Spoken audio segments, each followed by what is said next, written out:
Hello student, welcome back to my YouTube channel brain city. चलिए हम लोग पढ़ते हैं क्लास 11th फिजिक्स। हम लोग पढ़े थे 11th फिजिक्स में फिजिकल वर्ल्ड का ये लास्ट लेक्चर जिसमें हम लोगों का बचा हुआ था week nuclear force, law of conservation बचा हुआ था। लॉ ऑफ कंजर्वेशन हम बोले थे 4 प्रकार का होगा, 4 टाइप्स होगा, तो उसके बारे में देखिए वीक न्यूक्लियर फोर्स क्या होता है। उसके पहले हम लोग स्ट्रॉन्ग न्यूक्लियर फोर्स पढ़ चुके हैं। तो देखिए वीक न्यूक्लियर फोर्स क्या होता है बच्चे। वीक न्यूक्लियर फोर्स जो होता है, it is the force that appears only between elementary particles involve in a nuclear process such as the beta decay of a nucleus. Beta decay मतलब nuclear process, मतलब देखिए हम लोग जानते हैं न्यूक्लियर फ्यूजन के बारे में। फ्यूजन और फिजन, फ्यूजन सन के कोर में होता है, फिजन में क्या होता है, एक हैवी न्यूक्लियाई डिसइंटीग्रेट होता है टू लाइटर न्यूक्लियाई में, जिसके कारण लाइटर न्यूक्लियाई में होता है तो वहां न्यूट्रॉन, प्रोटॉन, एंटी न्यूट्रॉनो, मेसॉन, ये सब का क्या होता है, इमिशन होता है। तो वहां पे जो फोर्स ऑपरेट करता है उसको डिसइंटीग्रेट करने में या तोड़ने में, तो उसी को हम लोग क्या बोलते हैं, वीक न्यूक्लियर फोर्स बोलते हैं। क्या बोलते हैं, वीक न्यूक्लियर फोर्स। वही बोले हैं कि वीक न्यूक्लियर फोर्स क्या होता है, देख लीजिए, it is the force that appears only between elementary particles. वही एलिमेंट्री पार्टिकल्स होगा involve in a nuclear process such as beta decay of a nucleus. अब properties of weak nuclear force क्या होता है, तो वीक न्यूक्लियर फोर्स जो है 10 to the power 25 times stronger होता है। किससे, ग्रेविटेशनल फोर्स से, क्योंकि नेचर में सबसे वीकेस्ट फोर्स क्या है, ग्रेविटेशनल फोर्स है, सबसे वीकेस्ट फोर्स। जैसे देख लीजिए, ये ग्रेविटेशनल फोर्स है, ये वीक न्यूक्लियर फोर्स है, ये इलेक्ट्रोमैग्नेटिक फोर्स है और ये स्ट्रॉन्ग न्यूक्लियर फोर्स है। तो सबसे ज्यादा स्ट्रॉन्ग न्यूक्लियर फोर्स है ग्रेविटेशनल फोर्स से कंपेयर करेंगे तो कितना, 10 टू द पावर 38 टाइम्स। इसके बाद electromagnetic force 10 to the power 36 times stronger होता है, किससे, ग्रेविटेशनल फोर्स से। फिर weak nuclear force 10 to the power 25 times stronger होता है ग्रेविटेशनल फोर्स से। मतलब सबसे वीक कौन है बच्चे, वीक न्यूक्लियर ग्रेविटेशनल फोर्स है, वीक न्यूक्लियर फोर्स है, इलेक्ट्रोमैग्नेटिक फोर्स है और स्ट्रॉन्ग न्यूक्लियर फोर्स है। ठीक है। रेंज ऑफ न्यूक्लियर साइज क्या होता है, 10 टू द पावर -15 मीटर। यही तो बोले थे रदरफोर्ड साहब कि न्यूक्लियस जो होता है हमेशा एटम्स से स्मॉल होता है, क्योंकि एटम्स का रेडियस जो होता है 10 टू द पावर -10 होता है, लगभग 1 एंगस्ट्रॉम होता है, और न्यूक्लियस का रेडियस 10 टू द पावर -15 होता है, जिसको आप लोग 1 फर्मी बोलते हो। ठीक है। अब प्रोसेस इन्वॉल्विंग न्यूट्रॉनो एंड एंटी न्यूट्रॉनो, ये दोनों पार्टिकल्स न्यूट्रॉनो और एंटी न्यूट्रॉनो, मतलब बीटा जो होता है 2 तरह का होता है।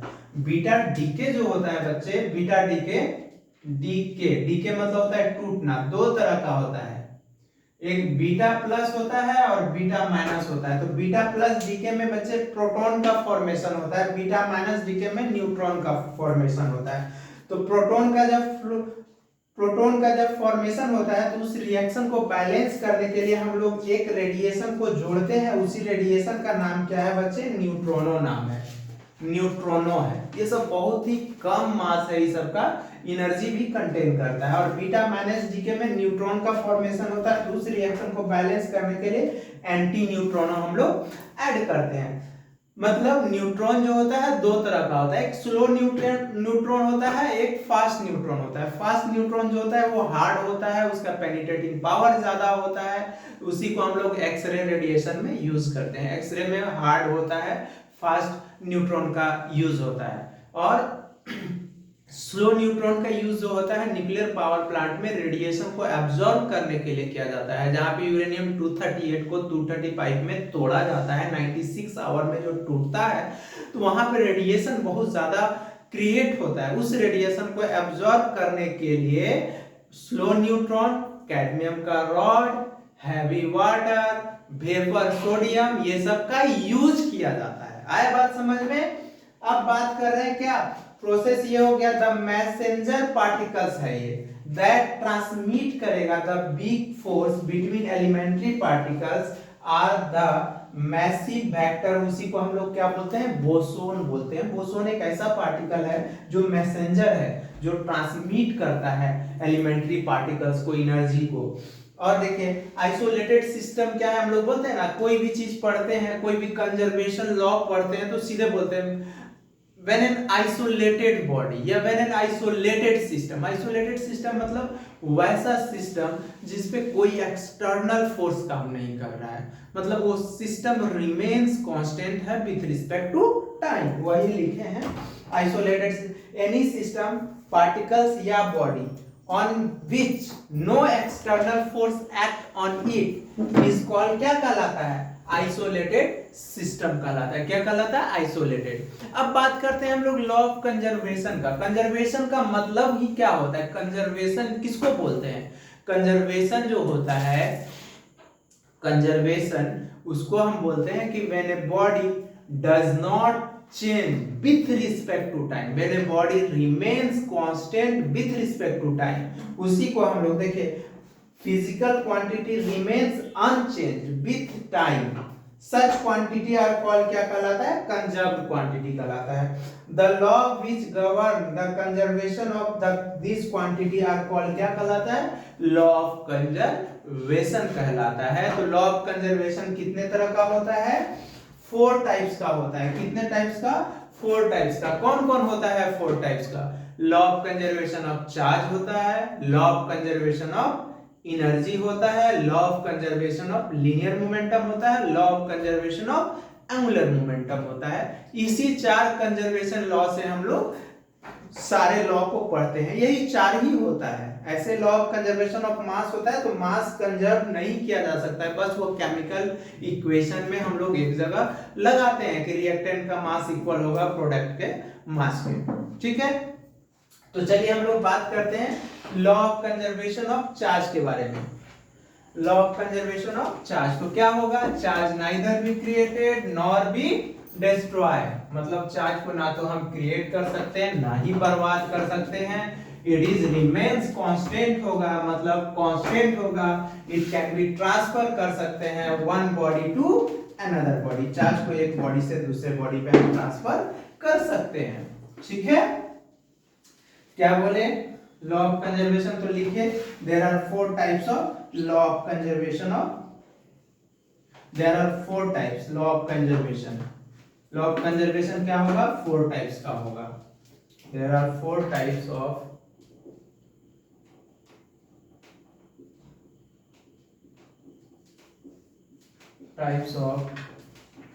लॉ ऑफ कंजर्वेशन, 4 तरह का होगा। कौन कौन होगा लॉ ऑफ कंजर्वेशन में 4 तरह का, law of conservation of charge. Second क्या होगा, law of conservation of energy. Third क्या होगा, law of conservation of linear momentum.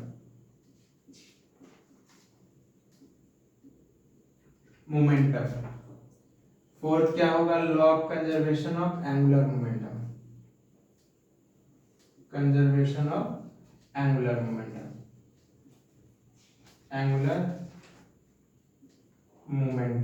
क्या बोले, लॉ ऑफ कंजर्वेशन जो होगा 4 तरह का होगा, law of conservation of charge, law of conservation of energy, law of conservation of linear momentum, law of conservation of angular momentum. तो हम लोग फर्स्ट देखते हैं law of conservation of charge को।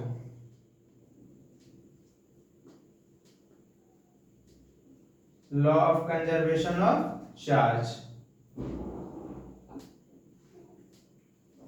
क्या होगा, law of conservation of charge. तो हम लोग बोले कि for an isolated body, for an isolated system, क्या होना चाहिए बच्चे, for an isolated system charge neither B created nor be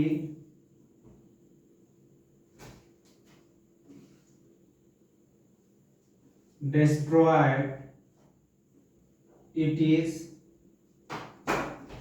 is always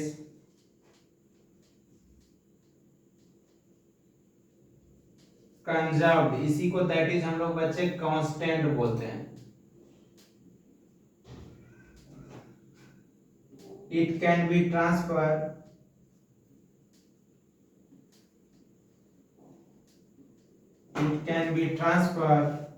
one body to another body। Transfer कर सकते हैं। क्या बोले कि for an isolated system charge neither be created nor be destroy, it is always conserved होगा, that is constant होगा, और it can be transfer कर सकते हैं one body to another body. अब हम लोग चलिए देखते हैं law of conservation of energy को। आ गया समझ में? Law of conservation of charge क्या है?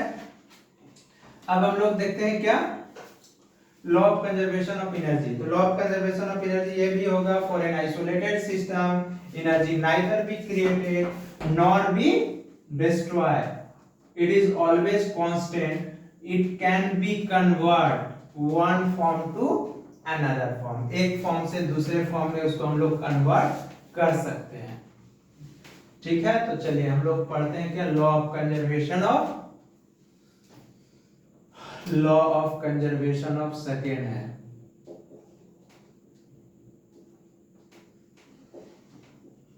Law of conservation of energy. ये जो है ना, हम लोग जो फिजिकल वर्ल्ड पढ़ रहे हैं ये लेक्चर 3 है। ये क्लास क्या है? लेक्चर 3 हम लोग कर रहे हैं। ठीक है, ये आज खत्म हो जाएगा। तो law of conservation of energy क्या होगा? तो for an isolated system,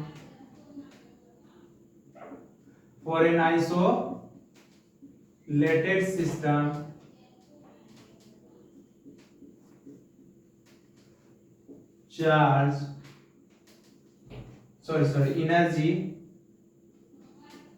energy क्या होगा बच्चे? Energy neither be created nor B destroy, it is always constant and it can be convert one form to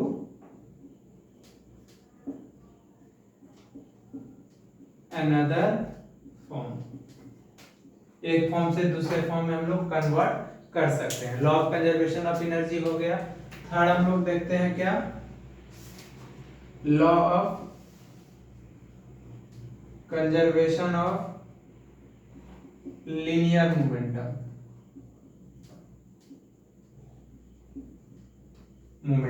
देखिए लीनियर मोमेंटम क्या होता है बच्चे? हम लोग पढ़े थे, it is equal to the product of mass and velocity. उसी को हम लोग लीनियर मोमेंटम बोलते हैं, मास एंड वेलोसिटी के प्रोडक्ट को। तो कब होगा law of conservation of linear momentum?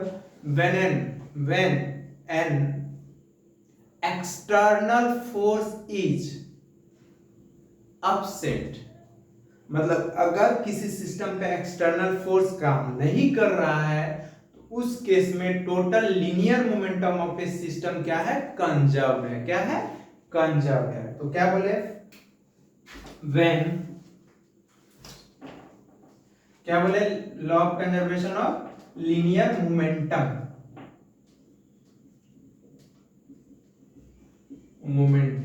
तो क्या होगा बच्चे law of conservation of linear momentum? तो when an external force is when an external force is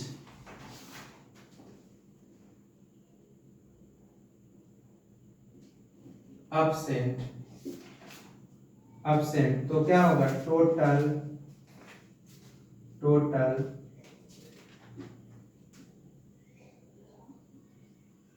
linear momentum of a system remains constant होगा, दैट इज जैसे mathematically that is F external is क्या होगा, absent होगा, मतलब zero होगा, external force absent है। तो याद है बच्चे, external force Newton second law of motion क्या होता था, by using Newton's second law. क्या था Newton second law, F external है तो एफ बराबर F external is equal to, हम लोग इसी को डीपी बटे dt बोले थे ना। तो जब हम लोग मैथमेटिकली बाय डिफिनेशन से बोले तो dp by dt is equal to zero होगा, क्या, by using law of conservation of linear momentum, law of conservation of linear, ऐसे लिखिए, लॉ ऑफ कंजर्वेशन ऑफ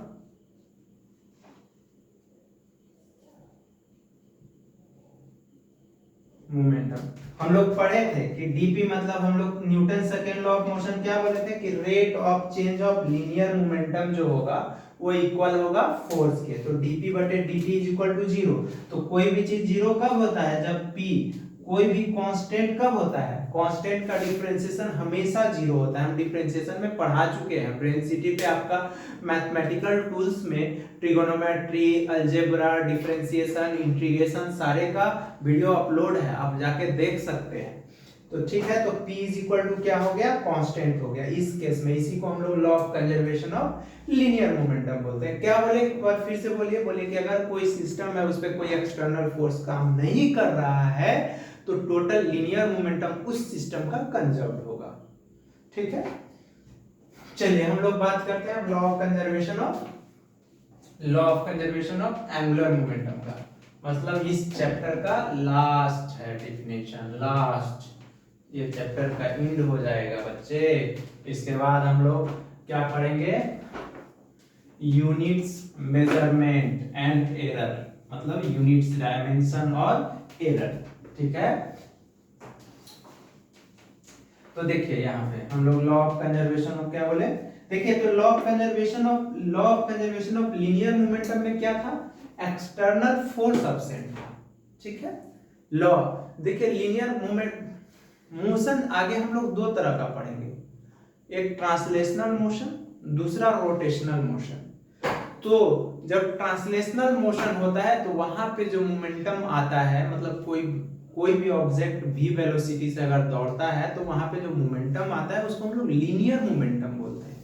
और कोई ऑब्जेक्ट अगर रोल्स कर रहा है, रोलिंग कर रहा है, या मतलब एक्सिस के लॉन्ग घूम रहा है, जैसे फैन ही अपने एक्सिस के लॉन्ग मूव कर रहा है, रोटेशन होता है, तो वहां पे जो मोमेंटम आता है उसको एंगुलर मोमेंटम बोलते हैं।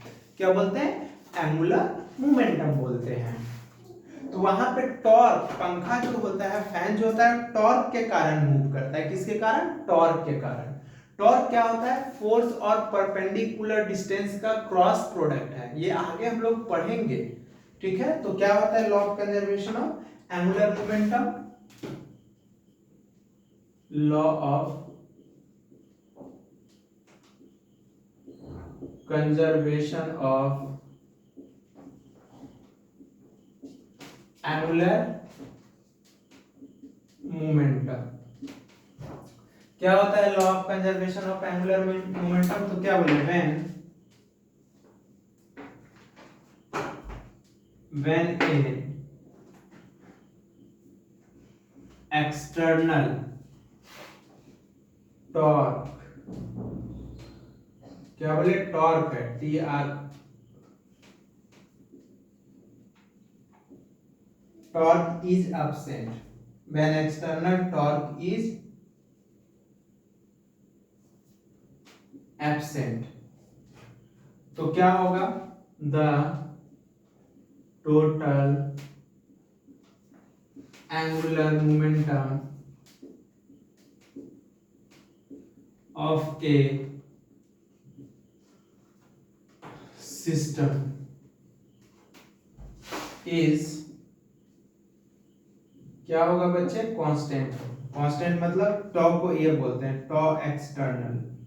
टॉ एक्सटर्नल अगर 0 होगा तो एल बराबर क्या होगा, कांस्टेंट होगा। एल क्या है, एंगुलर मोमेंटम है,